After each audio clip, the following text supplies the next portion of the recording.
Bonjour, bienvenue. Je m'apprête à faire donc tirage général pour les cancers sur le plan sentimental pour septembre 2019. On est parti.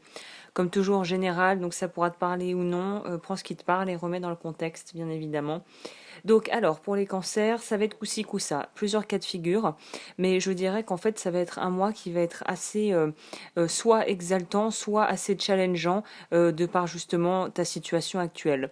Pourquoi je dis ça? Parce qu'on sent qu'on arrive au bout de quelque chose ou que peut-être on a beaucoup travaillé, on a beaucoup pris sur soi, on a beaucoup essayé de mettre des choses en place pour pouvoir améliorer soit la relation avec la personne avec qui l'on est actuellement ou d'aller de travailler sur soi pour pouvoir rencontrer ou se mettre avec quelqu'un qu'on avait peut-être en vue depuis assez longtemps. Et là, pour certains et certaines, on voit qu'il y a il va y avoir en fait une finalisation et on voit que les personnes qui étaient peut-être qui étaient pas encore officiellement avec quelqu'un et qui voilà qui ça s'était pas encore fait, il y a des chances pour que ça puisse commencer à enfin plutôt se faire d'ici le courant du mois de septembre. Mais là il y a une idée de quand même être assez prudent quant à l'évolution de la relation, non pas que c'est voué à l'échec, au contraire, mais qu'il va falloir prendre son temps et pas trop vouloir trop précipiter les choses et forcer la personne en face à prendre trop d'engagement trop tôt ou de soi-même vouloir trop prendre d'engagement trop tôt.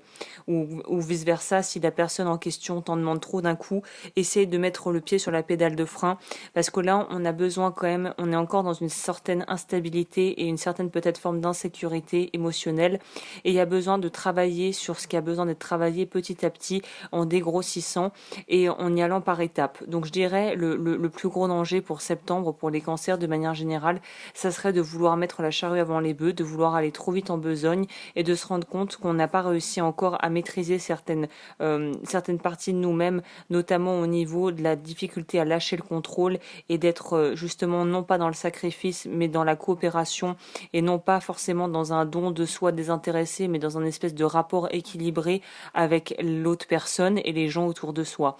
Donc il y a encore un besoin de continuer le travail qu'on a entrepris et d'être dans une certaine forme de pondération et de modération et de pas être dans du tout ou rien, dans du noir ou blanc, d'être vraiment non pas dans une... Il faut prendre le côté impermanent de la vie comme quelque chose de positif et presque voir ça comme un jeu plutôt que de voir ça comme une espèce de sentence d'un coup près qui pourrait tomber à tout moment et qui pourrait briser tous tes rêves et toutes tes relations. Il y a un besoin de lâcher par rapport à certaines croyances au niveau de ce qui est censé être resté et appelé à rester pour toujours et ce qui est censé voilà bouger ou non. Donc là, on t'invite, les cartes t'invitent à être dans une certaine forme de célébration de ce que tu as pu accomplir jusqu'à présent, sans pour autant lâcher le travail qui a été commencé et continuer de travailler sur toi et de travailler sur ta relation si tu es en couple. Pour ce qui est du tarot, on est dans une idée de vraiment, je pense qu'il y a pas mal de personnes qui sont peut-être dans des phases un peu délicates.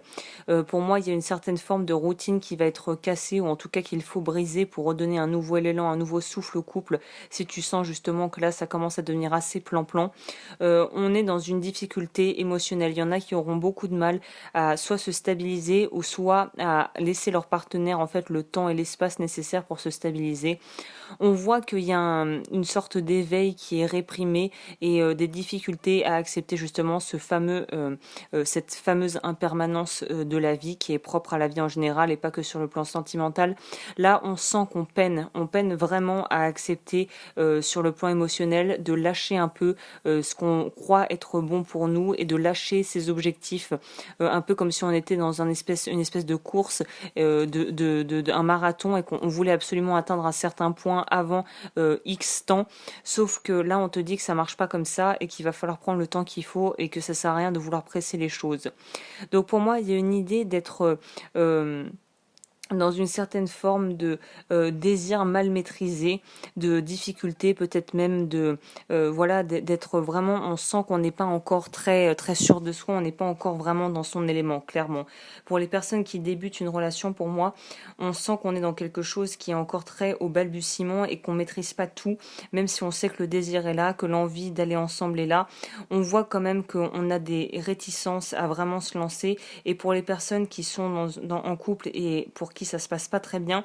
On sent qu'il y a des blocages et des blocages qui sont liés peut-être à justement il y a un truc au niveau du désir, alors que ça soit physique ou que ça soit en fait des aspirations qui ont peut-être changé, peut-être que vous avez plus les mêmes plans de vie, vous aspirez plus à la même chose. On sent qu'il y a quelque chose qui bloque, soit parce qu'on s'est encrouté dans une routine et que là on sait plus comment s'en sortir, soit on refuse un changement qui pourrait être bénéfique sur le long terme, parce qu'en fait ça met à mal notre besoin de sécurité sur le plan sentimental et émotionnel. Donc là, je n'ai pas vraiment de bonnes recettes miracles pour te dire quoi faire, mais tout ce que je peux te conseiller, c'est de vraiment comme toujours, écouter ton ressenti, écouter vraiment le ressenti corporel aussi, comment ton corps réagit face aux informations que tu pourrais recevoir et aux discussions que tu pourrais avoir. Mais là, on sent qu'on est très maladroit dans la façon dont on s'y prend pour pouvoir mener la personne que l'on désire ou avec qui l'on est sur notre route et dans la même direction que nous. Pour moi, il y a une idée de retard aussi. Il y a des choses qui vont être retardées. Je ne sais pas si c'est des projets, un voyage ou quelque chose, mais il y a des retards qui sont liés à un blocage et un blocage qui est lui-même lié à une vision erronée en fait des projets que l'on pourrait avoir. C'est-à-dire que il y a peut-être une grosse différence entre ce que tu as en tête et ce qui est entre en gros ce qu'il y a sur le papier et ce qu'il y a en vérité dans la vraie vie, dans le concret.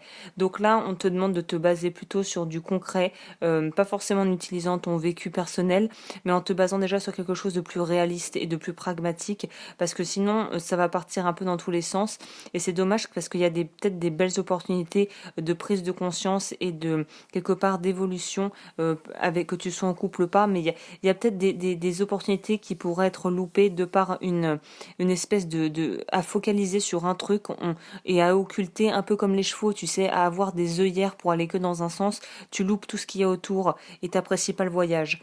Donc là, autant prendre le temps de justement de comprendre comment ces mécanismes et de pouvoir vraiment dépasser les blocages en ayant une approche nouvelle par rapport à ce que tu es en train de vivre. Je ne sais pas si ce que je dis fait sens, mais c'est ça qui ressort pour moi. Et on voit en plus que pour moi, les désirs partent vraiment d'une bonne intention et sont juste mal canalisés ou peut-être adressés à la mauvaise personne. Il se pourrait que tu sois obsédé par quelqu'un, que ça finisse par se concrétiser et que tu te rendes compte qu'au final, c'est pas ce que tu veux. Donc là, on sent qu'il y a une stabilité qui va être trouvée, mais pour accéder et parvenir à cette stabilité, il y a quand même un bout de chemin à faire. Je pense que septembre est un mois qui va être un mois qui va te pousser un peu à remettre certaines croyances en question, peut-être questionner la valeur que tu accordes à ton partenaire, que tu t'accordes à toi-même et quelque part, qu'est-ce que ce couple signifie pour toi, qu'est-ce que cette entité qu'est le couple signifie pour toi et qu'est-ce que ça t'apporte réellement et quels sont les vrais désirs profonds qui régissent les choix que tu es en train de faire actuellement. Donc voilà, je crois que j'en ai assez dit par rapport à ça. Je vais terminer avec Oracle, message des plantes. J'ai tiré la carte 64, le Schlumbergera. Donc ça, c'est la joie s'invite pour maintenir vos pensées positives, accueillez et acceptez ce remède pour transformer vos soucis en merveilleuses opportunités de vie. Je vais lire la carte.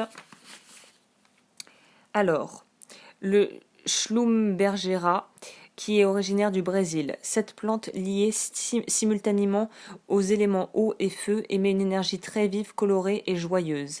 Message, vous avez eu l'occasion de vivre des moments gais et de grande joie. Il s'agit d'un puissant cadeau que l'univers vous a envoyé en réponse à vos prières.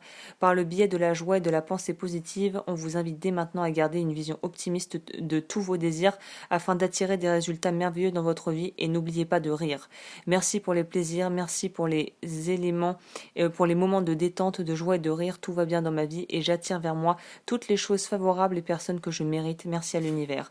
Donc là, l'autodérision, le rire forcément, très très bonne méthode pour pouvoir aussi déjouer des conflits, des blocages et pour pouvoir vraiment prendre ça avec plus de légèreté. Donc je dirais que voilà, si tu as une bonne relation avec ton partenaire et ou ta partenaire et que voilà n'hésite pas à pouvoir rire de vous et si vous voyez vos travers et que vous les connaissez trop bien, essayez d'en rire plutôt que tout de suite partir dans des reproches et des remontrances et de vouloir faire un procès à l'autre.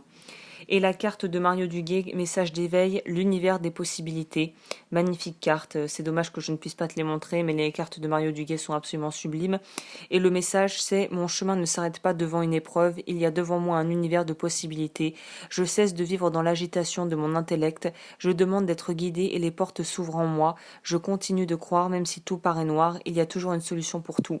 Donc là, moi, petit message, et j'en finirai là pour les personnes qui sont en couple, pas dans des relations toxiques, hein, j'entends, mais qui sont en couple et là qui ont ces petites turbulences là sur la ligne, mais que vous vous aimez vraiment, essayez de voir en quoi, quelque part, quel compromis vous seriez prêt à faire pour pouvoir pour que les désirs de chacun soient entendus et respectés.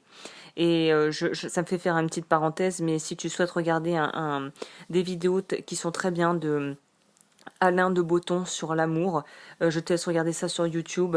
Et vraiment, si ça tombe à pic et que ça résonne avec toi, n'hésite pas, va voir ça. Il parle des relations amoureuses d'une manière très claire et très sensée. Donc voilà.